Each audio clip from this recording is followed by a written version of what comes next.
Welcome to Straight Talk. I'm Eugene Chan. Hong Kong University of Science and Technology has been selected to establish our third medical school. Joining us this evening are Professor Nancy Yip and Professor Tai-fai to discuss what this means for Hong Kong and how our city stands to benefit.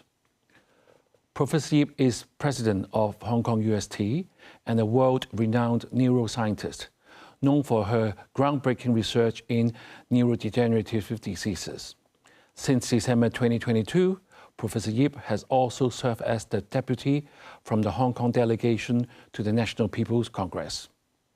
Professor Fok is a distinguished pediatrician, former Dean of Medicine at the Chinese University of Hong Kong, and now Senior Advisor to the President of Hong Kong UST, serving as a member of the Steering Committee for Hong Kong UST School of Medicine and the Director of the Interim Executive Office for Hong Kong UST School of Medicine.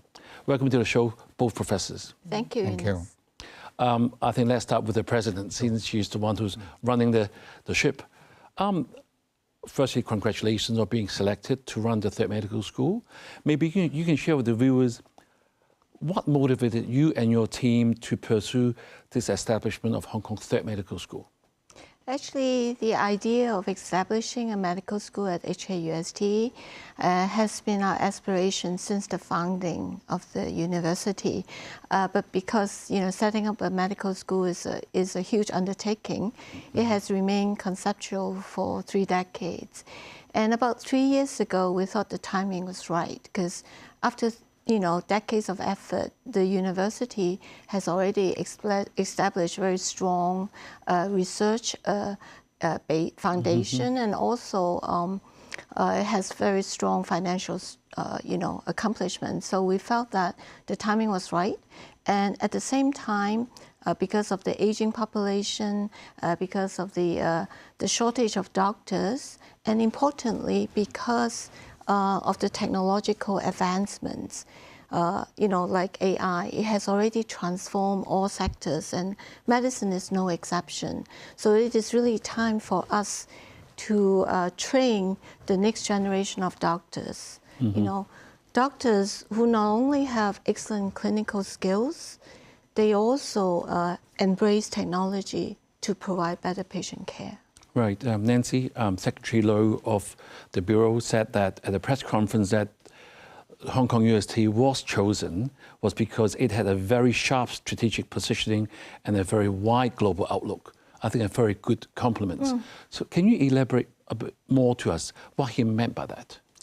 I think the sharp positioning refers to the idea that we want to integrate technology with medicine. This is the trend. So we are training doctors not for today, but for the future. So these are future-ready doctors who would embrace technology with medicine. And HKUST is uniquely positioned to do that, because HKUST was the first research university in Hong Kong. We actually place emphasis on interdisciplinary education and research. So in order to integrate technology with medicine, we believe that HKUST has the unique advantage to achieve that. But how about in terms of global outlook? Well, HKUST is one of the most international universities in Hong Kong, and we collaborate with many international partners. And to prepare for the establishment of the medical school, I actually have led delegations to visit many medical schools, top medical schools around the world, in the US, in Europe, etc. So this actually provides us with, the knowledge about how to set up a top medical school.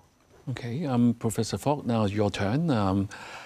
I think the title of the show asking us, how do we benefit? So I'm going to ask you directly, how will this third medical school benefit Hong Kong? Well, a simple answer to the question is, of course, we're producing more doctors to serve our community. But we certainly would like to do more than just that. We want to make a difference to the medical education in Hong Kong. Our curriculum is going to be technology-driven, and we are going to turn physicians who are technology savvy, scientifically minded, and also could integrate data science, AI, and engineering. Now, as you know, we are facing very serious challenges in our healthcare service. The aging population, the severe shortage of manpower, and also the ever-escalating healthcare cost. Now, this is going to make our healthcare service unsustainable and unaffordable. And we believe technologies are going to provide a solution for all these challenges. Right, so you're saying that this is the reason why you have a third medical school, especially targeting our shortfall of what's happening in Hong Kong right now. Absolutely. Right. I'll come back to Professor Yip again. I mean, Hong Kong UST is best known globally for science, engineering, and innovation, yourself for being a great scientist. So how does this sort of DNA that Hong Kong UST has translated into the medical education? Although Professor Fox said this is our aim, but actually to deliver it is another matter. Mm-hmm. Because whoever you're going to invite to be lecturers, they are not sort of being trained that way as well. How are you going to plan to have your DNA implanted into your new stuff? Yeah, I think the first step is to make sure our curriculum can integrate technology with medicine. So we are building from ground zero, right? So for the curriculum, we can design it such that the important components of the technology can be embedded in the curriculum, in the courses that we teach our students. So we can do that by integrating the various technological components in every course that we teach. So for example, if we teach cardiology, then we would show the students how technology can improve the diagnosis, for instance. So all this can be embedded from stage zero, right? So from the ground up, we can build it that way. We're also recruiting students that has the first degree, right? So they are more mature students, and they would come to our medical school with different backgrounds, and that would also enrich our students' learning experience. Right. And importantly for HKUST, since we place emphasis on innovation and entrepreneurship since the founding of the university, we can also help to ensure that the research discoveries, can be translated, and in the end, can be implemented in the clinical setting. So all these, I think, we can design it from the beginning, so that from the curriculum perspective, from nurturing the students to be clinician innovators. Right. So they are not just excellent clinicians, but they also they have the mindset. They have the scientific mindset. They also have the technology literacy. So all these will enable them, to provide better patient care. And if they are interested to have their own startup, they can also do so. Good. And they can have all kinds of possible career paths in front of them. Right. Yeah. TF, I mean, since Professor Yip has said that the DNA will be translated, I mean, you being the Dean of Medicine before, Hong Kong is quite famous for good doctors. So it looks like we're going to have a more matured lot of sort of entry-level sort of students. We're going to produce a very different batch of doctors coming out. Do you think this is going to make Hong Kong even stronger as a healthcare hub in the area? Actually, putting more emphasis on technology is a global trend. We think we're in a good position to do so, is because we are starting from the scratch. Right. We don't have any historical baggage, no tradition, no vested interest, so we can recruit whoever is suitable for our purpose. So this will make Hong Kong UST stand out as a very good place for starting this new experiment. Right. But TF, I must ask you a direct question. And we know that medical curriculum used to be like 5 or 6 years in Hong Kong, and now you're having a 4-year program. How do you ensure the curriculum will cover all that's needed? Because time is shorter by 1 to 2 years. Is that doable? Yes, we think it might be seen as an ambitious goal, but it's achievable now because first, we are not going to compress a 6-year program into a 4-year program. Right. We're going to integrate the new things, the technologies, engineering concept, and AI and data science into medical studies. So we're not copying or just,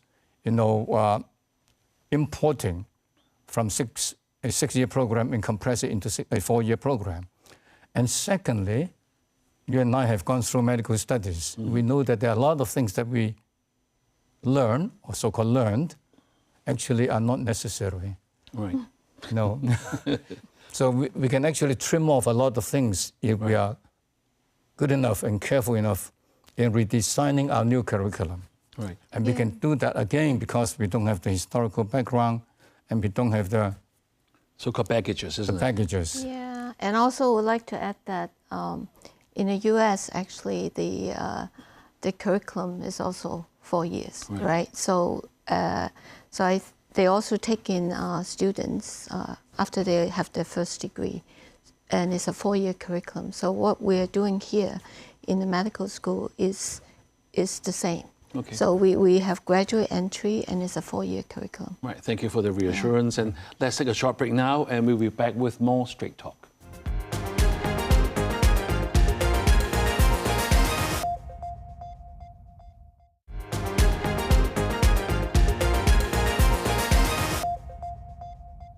Welcome back to Straight Talk. We continue our discussion with Professors Yip and Thok of the Hong Kong University of Science and Technology, examining what Hong Kong really gains from establishing a third medical school.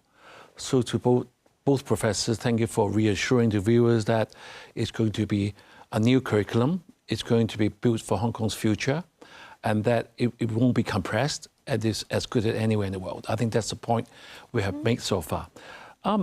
So I want to go back to TF. I'm going to talk about the students. Your first intake will be in 2028. So what type of qualities and backgrounds will you be looking for? I mean, the president has said the more mature students will be able to apply compared to our Hong Kong current situation where mainly from the high schools. What type of qualities will we be looking at? I'm sure the viewers are going to ask you directly. Well, we certainly is a graduate entry program, so all the applicants must have a recognized degree from a recognized university. Hong Kong or overseas? Doesn't really matter. Right. It's either Hong Kong or outside of Hong Kong. And then, but we also look at their personality and characters as well, the maturity, whether they can practice ethically with professionalism and empathy and so on. And then, of course, we also require them to sit for the MCAT or GAMSTA, SAT test, because these are the two well-recognized and widely used standardized tests for graduate entry programs worldwide. So we think all our students must have done these two tests, or either of the two tests. Yeah. And secondly, all students will be evaluated through a personal statement and also through recommendation by either their academic tutor or employers if they're already working. And thirdly, there is going to be a structured interview, to look at their behavior, their personality, and so on. So it's a very different sort of admission criteria compared to the other two medical schools that select mainly on their academic merits, isn't it? Yes. Yeah. And I'm sorry, Professor, how about in terms of ratio-wise between local students and non-local students? Would this be a good opportunity for us to train some overseas doctors? Some, I won't say too many, because it's good to have a bridge, because I'm sure TF and I will agree, people who have graduated from other universities will bring a lot of connections, a lot of new sort of culture into a Hong Kong scene that is going to be beneficial. Yeah, absolutely. What would be the ratio? Would there be a fixed ratio?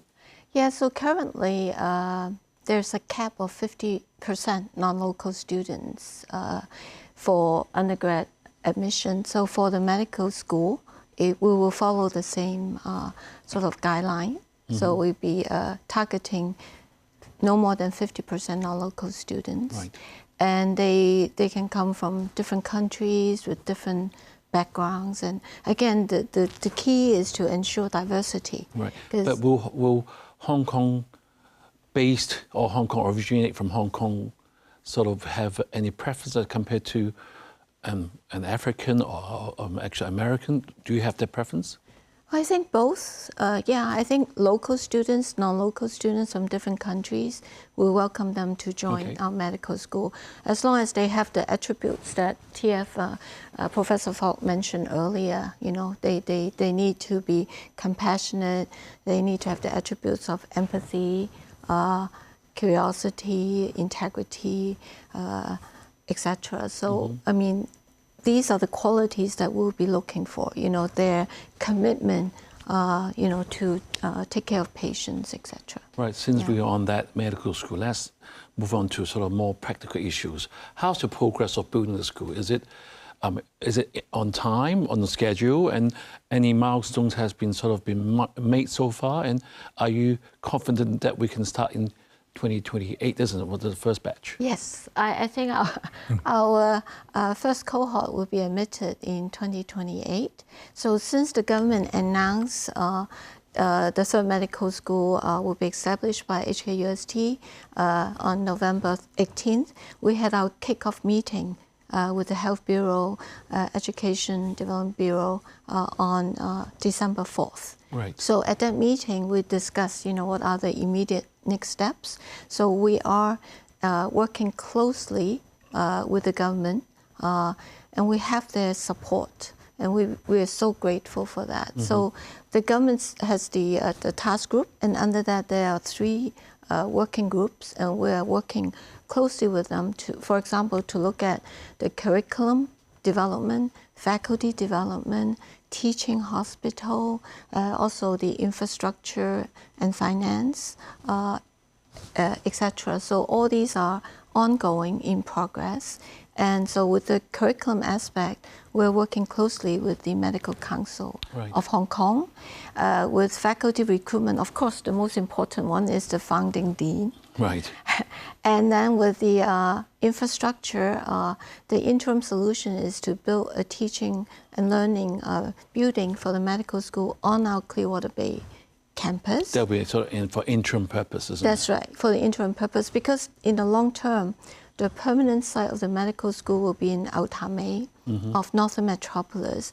There will also be a new teaching hospital with 3,000 beds right next to the medical school in Autamei. That's part of the Northern Metropolis development. So again, our immediate next steps, you know, would be to identify the founding dean of the medical school, to have the curriculum, you know, having in principle accreditation approval by the Medical Council, to ensure that our interim medical school building is ready in 2028. So all that are in progress. Right. Yeah. Professor Falk, since the President said that we have to look for an interim dean, let's not touch on the issue. How about the actual faculty? I mean, being in the healthcare profession, I know that it's not easy to find the top class medical teachers. I mean, some great doctors, they may not be the best teachers, especially you're now integrating technology and AI into the curriculum. Where are you going to help recruiting the faculty staff? Actually, we are delightfully surprised, you know, by the enthusiastic response from an international group of doctors, of academic medical educators, from North America, Europe, Singapore, and Australia. Really? So we don't fear that we will have a shortage of faculties. Actually, we are looking for outstanding academics who are committed to medical education and mentoring the younger generation of doctors. I think that's one of the most important attributes that we are looking at. Maybe that's why Secretary Low said that you would have a winning edge in terms of competition and attraction in recruiting professionals. We hope he's saying the right thing. Right. I think a lot of candidates, faculty candidates, they are really excited about the opportunity to play a part in the establishment of the new medical school, because it's a brand new curriculum and it's a new model for education. So a lot of the faculty candidates, when they approach us, they express that keen interest to play a role in the founding stage of a new medical school. Right, I think it's very encouraging to hear of all these positive views. But having said all that, I think I must go to the crux of the matter. We have to look at finances. Having a beautiful medical school is not going to be cheap. We all know that. How are your model going to making sure it's going to be sustainable? Would it be very high school fees, or would you going to have a lot of philanthropic support from funds, or what would be your plan? I think it will be a multi-source funding strategy that we have. So we, of course, will have the government support. Right. And the university also, we are committed to contribute substantial resource to support the establishment of the medical school. We will also, count on philanthropic support. Right. And of course, we will continue to come up with new revenue streams. How do we generate income to make it sustainable in the long term? So this can include, for example, technology development and licensing, contract research, sponsor research, etc. So I think, and also executive education, right? Since HKUST has a very successful EMBA program by the business school. So we will have this sort of multi-layer funding strategy, and we believe that together all these approaches will make our medical school financially sustainable. And our medical school, again, the ultimate goal, in addition to training doctors, will be to help Hong Kong develop into a world-leading hub for health innovation. And that in itself, we believe will be extremely important for the medical school to achieve. Okay, one final question for Professor Falk. Is a teaching hospital being identified, or it will be establishing a new one? Just a quick question. I think we are working closely together with the Health Bureau and the Hospital Authority. So I think everything is still being discussed on the drawing board. We look forward to hearing from you. Yes. And thank you very much for both professors for sharing your insights of Third Medical School. This is a major commitment of resources, talent, and public trust. As we have heard tonight, the challenge now lies in the execution, delivering impact, and ensuring Hong Kong truly benefits in the years ahead. Have a good evening and see you next week.